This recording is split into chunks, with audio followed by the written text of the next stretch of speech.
In the autumn of 2020, a small convoy of livestock trailers rolled to a stop at the edge of a stretch of worn grassland in South Dakota, land that the Sikangu Lakota Nation had watched lie quiet and overgrazed, and biologically thinning for the better part of a century. And the people who opened those trailer doors were hoping, at best, that 100 animals would survive a single prairie winter on ground that had nearly forgotten what they were. 100 plains bison stepped down onto soil their ancestors had shaped and then been violently erased from. The largest land animal on the continent, a bull pushing a ton of muscle and bone, returning to a place where, within living memory, not a single wild one of them had stood. The people behind the project would tell you they were braced for the ordinary worries. Would the herd hold together? Would disease tear through animals that small in number? Would a hard run of weather simply undo years of paperwork and fundraising and negotiation in one cruel season? What almost nobody on that range predicted, not the tribal managers, not the conservation scientists with their plant plots and their drone surveys, was that these 100 animals would do something to that land, that decades of fencing, reseeding, cattle rotation, and federal grant money had quietly failed to do.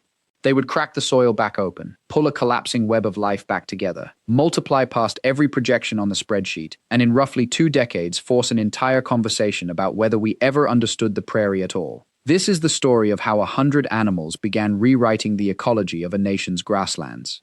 I'm Edmund Hale. Let's get into it. Picture the northern Great Plains, not the postcard version, but the real one.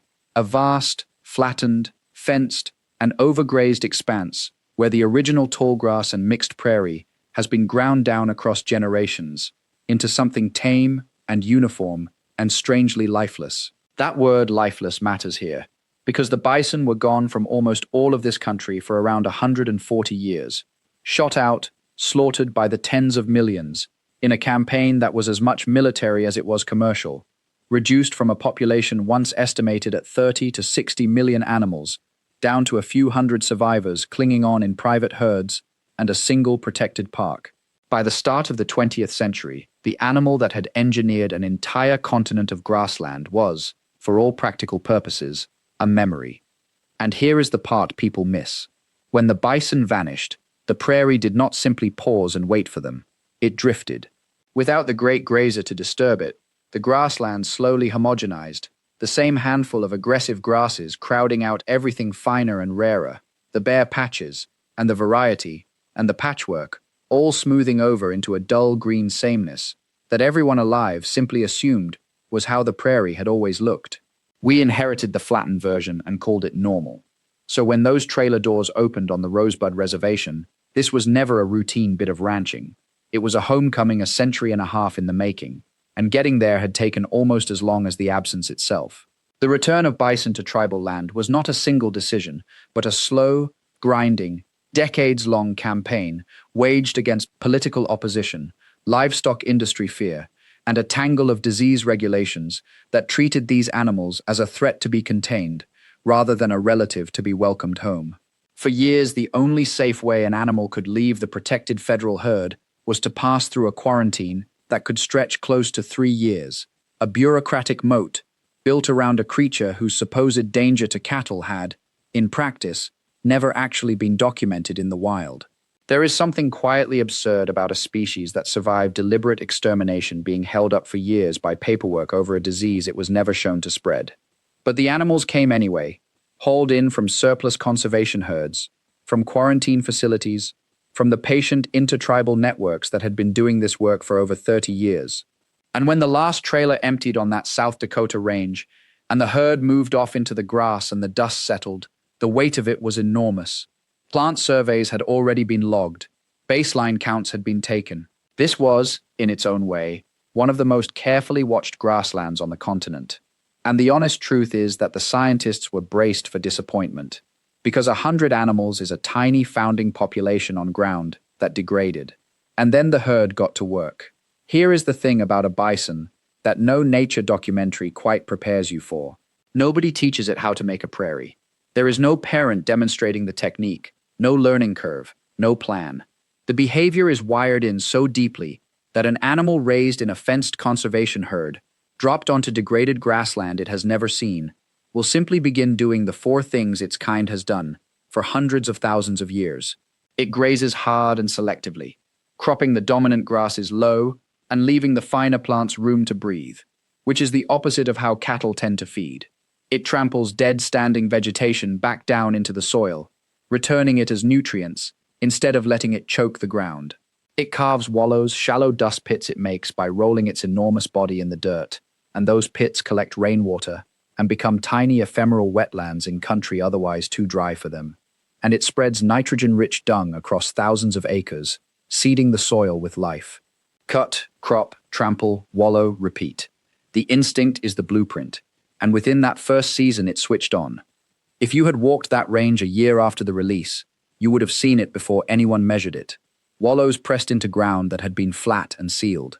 Patches of bare, broken soil where pioneer plants and specialist insects could finally get a foothold. Grass cropped into a mosaic of heights instead of a uniform carpet. And then the numbers came in, and they were the kind of numbers that make a skeptical ecologist sit up. On one monitored site, the count of plant species before the bison arrived sat at around 20. Within 2 years of the animals being on the ground, surveyors were recording more than 50. More than double. And this is not an isolated fluke or a hopeful anecdote. The most rigorous test of this effect we have comes from a different setting entirely, a tall grass prairie in Kansas, where researchers ran the experiment for over 30 years. And what they found was that reintroducing bison roughly doubled the number of native plant species, an effect that outstripped anything cattle grazing or no grazing could produce, and stands as one of the largest grazing-driven gains in biodiversity ever recorded anywhere on Earth. And crucially, the bison grasslands proved more resilient when the worst drought in 4 decades hit, because diversity itself is a kind of insurance. So you have 100 animals on a reservation doing, in their own way, exactly what decades of careful range management with all its budgets and equipment had struggled to achieve. But the plants were only the headline. Behind every wallow and every grazed mosaic, something larger was assembling itself. Slow, varied, broken ground is rich ground. Where the bison opened bare patches, insects that needed bare soil returned. Where they cropped the tall grass into a patchwork, ground-nesting birds found the structure they had been losing everywhere else. Where their wallows held rainwater, amphibians bred in country that had been too dry for them in living memory. The dung beetles arrived almost immediately, the way they always seemed to, as if the prairie had been holding its breath, and the herd itself did what nobody dared put on the spreadsheet. Those 100 founding animals, fed by nothing but the grass they were restoring, bred and multiplied so fast that within 3 years the herd had reached 1,000. One keystone species, the technical term for an animal whose presence or absence ripples through an entire ecosystem, pulled out a century and a half ago, and the whole system quietly unraveled. Put 100 of them back, and it began, visibly, to stitch itself together again. Now here is the catch, because this was never a tidy triumph, and the tension is the honest half of the story. Bison do not produce a neat, managed-looking landscape, and that collides head-on with a deep instinct that productive land ought to look orderly. They churn mud, they gouge ground, they leave a prairie that looks, to some eyes, torn up rather than tended, and the ecology has its own sharp edges. In at least one long-term study, where bison were confined at high density behind fences, certain grassland birds that nest in tall, undisturbed grass declined steeply, their numbers falling by more than half as the heavy grazing and trampling stripped away the cover they depend on. The same disturbance that doubles plant diversity can, in the wrong place at the wrong density, knock a vulnerable species back hard. So you have a genuine collision, an engineer doing profound good for the wider system, while, in specific places, imposing real costs on specific creatures. And the answer is not to pretend the cost isn't there. It is to manage the herd with enough land, low enough density, and enough room to move, that the disturbance stays a gift rather than a wound, which is exactly the kind of patient, unglamorous work these tribal programs have been quietly perfecting. And there is a thread to this story that no ecological survey can capture, because for the people who brought these animals home, the bison were never a number or a commodity or a restoration tool. They were a relative returning to its rightful place. In the languages of many of these nations, there is a word for the bison that survived 140 years with almost no living animal left for it to point to. The word outlasting the creature, carried forward by speakers who had never seen one on their own land. And now the animal has come back to meet the word. So step back and look at the whole shape of it. 100 animals stepping off a trailer onto degraded ground, watched by people who mostly just hoped they would survive a winter. They did far more than survive. In a handful of years, a founding herd of 100 became 1,000. Plant diversity on the ground doubled. Life returned at every level, and a grassland that had been written off as flattened and ordinary began, for the first time in a century, to behave like a prairie again. That is the part I keep coming back to. This was never really a story about a big animal. It is a story about us, about what happens when we stop trying to manage a landscape down to the last fence line and let a creature that has been doing this for hundreds of thousands of years simply do its job. The bison aren't waiting for our permission anymore. They're rebuilding the prairie on their own terms, one wallow at a time, and the only question left is whether we're humble enough to get out of the way. I genuinely want to know what you think, so tell me down in the comments whether we should be returning more of these lost giants to the land like this. If this changed how you see these animals, share it with someone who needs to see it too, and subscribe, because there are more of these comeback stories than you'd ever believe, and I've got plenty more to tell you. I'm Edmund Hale. Thanks for watching.